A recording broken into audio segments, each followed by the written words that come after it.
వీధి కుక్కలు వచ్చి మా బాబుని గాయపరిచినాయి సార్. మా మా బాబు గొంతు పట్టుకొని పీకినాయి సార్. మా జీజీహెచ్కి తీసుకెళ్ళి ట్రీట్మెంట్ ఇప్పించారు. కానీ ఆ రోజు కంప్లైంట్ మేము ఇచ్చాము. ఆ కుక్కల్ని వీధి కుక్కల్ని అందరినీ తీసుకెళ్ళారు. మళ్ళీ తీసుకొచ్చి వాళ్ళు వదిలిపెడుతున్నారు సార్. మా చిన్న చిన్న పిల్లలు సార్. ఆ పిల్లలు ఆ కుక్కలు చూసి మళ్ళీ బాధపడి మళ్ళీ భయపడుతూ బయటికి కూడా రావట్లేని పరిస్థితి సార్ మాది. ఆ పిల్లలు మాకేం లేదు సార్. ఆ కుక్కలతో మా పిల్లలకి చాలా అపాయం ఉంది. పెద్దోళ్ళని కరుస్తున్నాయి, బీభత్సంగా కూరముకల్లా బిహేవ్ చేస్తున్నాయి సార్.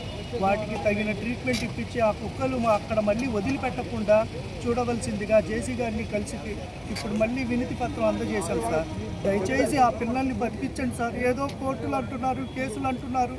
మా పిల్లల్ని లేదు ఆ కుక్కల్ని అలాగే వదిలేస్తుంటే ఈ పిల్లల మీద పడి అది మాంసం ముక్కల్లా తింటున్నాయి సార్. మా పిల్లలు చనిపోయే స్టేజ్కి వస్తున్నారు సార్. దయచేసి మా పిల్లల్ని బతికించండి సార్. మేము కుక్కల్ని చంపమని చెప్పట్లేదు సార్. వాటికి ఏదో ఇంకో షెల్టర్ ఉపయోగ చేసి మా పరిసర ప్రాంతాల్లో లేకుండా చేయమని చెప్తున్నాం సార్. దయ ఉంచి సార్ మేము మున్సిపాలిటీ వాళ్ళకి అందరినీ, మా జేసీ గారికి, కలెక్టర్ గారి అందరికీ మేము మా తరఫు నుంచి మా వీధిలో నల్ల చెరువు సార్ ఎక్కువగా దాదాపు 1000 కుక్కల పైనే ఉన్నాయి సార్. తరచుగా ఒక్కొక్క లైన్కి వచ్చేసి 25 లైన్స్ ఉంటాయి సార్. మాకు ఒక్కొక్క లైన్కి వచ్చి 10-15 కుక్కలు తిరుగుతున్నాయి సార్. మేము తీసుకెళ్ళాము అంటున్నారు, మళ్ళీ తీసుకొచ్చి అక్కడే వదిలిపెడుతుంటే ఇంకా మా పిల్లలు మానసికంగా భయపడుతున్నారు సార్ బయటికి రావడానికి. చిన్న పిల్లలు ట్యూషన్కి వెళ్ళాలి, పిల్లలు స్కూల్కి వెళ్ళాలన్నా కూడా భయపడుతున్నారు సార్ ఆ ఏరియాలో. దయ ఉంచి ఆ కుక్కలు మళ్ళీ అక్కడ ఆ వీధుల్లో వదిలిపెట్టకుండా తగిన చర్యలు తీసుకోమని చెప్పి మేము కోరుకుంటున్నాం సార్. మా పిల్లల్ని బతికించండి సార్ దయ ఉంచి ప్లీజ్ సార్. నా పేరు షేక్ బాబా వలీ సార్. మా నాన్నగారి పేరు అహ్మద్ వలీ సార్.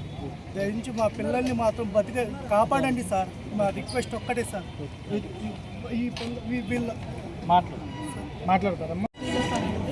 మా బాబు స్కూల్ నుంచి వచ్చి ట్యూషన్ నుంచి వచ్చి బయటికి వచ్చే రాగానే 3 కుక్కలు మీద పడి కొరికినాయండి. ఇక్కడ కాలి దగ్గర కన్నా పీకేసింది. చెయ్యి మొత్తం గాయం చేసింది. 9 రోజులు జీజీహెచ్లో ఉండి ట్రీట్మెంట్ చేసుకొని నిన్న డిశ్చార్జ్ వచ్చామండి.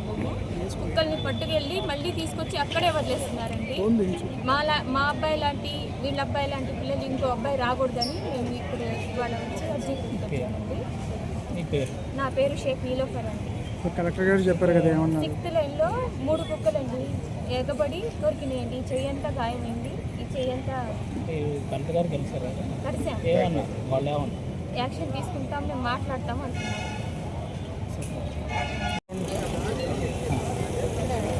నా పేరు హుసేన్ భాష అండి. లోకల్ వస్తుంది. నల్లచెరు ప్రాంతంలో కుక్కలు విపరీతంగా ఉంటాయి. లైన్కి ఒక ఫస్ట్ అడ్రోడ్లోనే 10-15 కుక్కలు ఉంటాయి.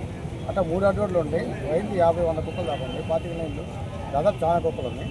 వీళ్ళు మున్సిపాలిటీ వాళ్ళు తీసుకెళ్ళి వ్యాక్సిన్ చేస్తూ ఉంటున్నారు. కానీ కుక్కలు ఏమో వేలల్లో ఉన్నాయి. వీళ్ళు వ్యాక్సినేషన్ 100లో జరుగుతుంది. అన్ని కుక్కలకి 100% వ్యాక్సిన్ జరగట్లేదు. సరే వ్యాక్సినేషన్ జరిగినా కానీ ఆ కుక్క మళ్ళీ గాడి చేసేటప్పుడు పిల్లలకి తీవ్రమైన గాయనప్పుడు ప్రాణాపాయాలు ఉంటున్నాయి. 15 లైన్ల పిల్లోడిని కలిసింది. ఆ పిల్లలు చావుబతుల్లో ఉన్నారు. హాస్పిటల్ ఇంకా ప్రాణం హానిగా ఉంది. డాక్టర్ కూడా గ్యారంటీ చెప్పట్లేదు. అలాగే వీళ్ళ అబ్బాయికి గొంతు పట్టేసింది, వాయిస్ లేదు. గొంతులో నుంచి మాట అట్లా గొంతు పేకలు బెద్దం పడింది. ఇలా వాళ్ళు వ్యాక్సిన్ చేసినా కానీ పేకలు బెద్దం పడి 1 నిమిషం లేట్ అయితే పిల్లడు ప్రాణం పోయేది. ఆ అబ్బాయి ప్రాణహాని ఉంది. ఇలా ఈ కుక్కలు మాంసానికి అలవాటు పడిపోయి వాడికి ఆహారం లేక ఇందుకోసం వస్తాయి. ఎలాగైతే మా డిమాండ్ ఏంటంటే మేము కోరుకునేది, ఎలాగైతే నిన్న రాజమండ్రిలో పులి వచ్చింది అడవుల నుంచి. పులిని తీసుకెళ్ళి మళ్ళీ అడవులో వదిలిపెట్టారు. పెద్ద పావులు వస్తాయి. వాళ్ళు తీసుకెళ్ళి పట్టేసుకొని మళ్ళీ అక్కడ వదిలిపెట్టారు. వాటిని తీసుకెళ్ళి బయట అరణ్యాలు వదిలేస్తారు. అలాగే కుక్కలు కూడా ఇక్కడ మనుషుల పిల్లలకి ఇబ్బంది లేకుండా తీసుకెళ్ళి అరణ్యాలు వదిలిపెట్టినట్టయితే